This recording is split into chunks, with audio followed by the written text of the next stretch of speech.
আর মাত্র কয়েক দিনের অপেক্ষা।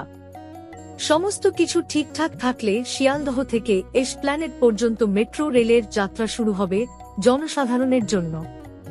বউবাজারে মেট্রো স্টেশন তৈরির সমস্ত বাধা বিপত্তি পেরিয়ে শিয়ালদহ থেকে এসপ্ল্যানেড পর্যন্ত মেট্রো স্টেশনের সাফল্যের সঙ্গে প্রথম ট্রায়াল রান সম্পন্ন করল মেট্রো রেল কর্তৃপক্ষ।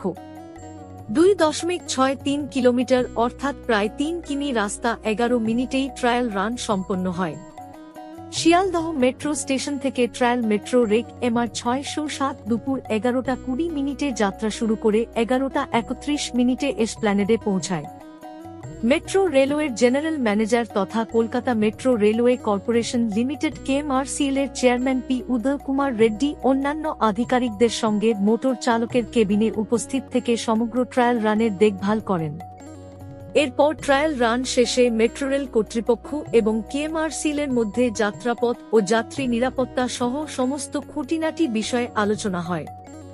সবকিছু ঠিকঠাক থাকলে আর কয়েক দিনের মধ্যেই মেট্রো রেলে জুড়তে চলেছে আরও নতুন একটি পালক। চালু হতে চলেছে শিয়ালদহ থেকে এসপ্ল্যানেড পর্যন্ত মেট্রো চলাচল।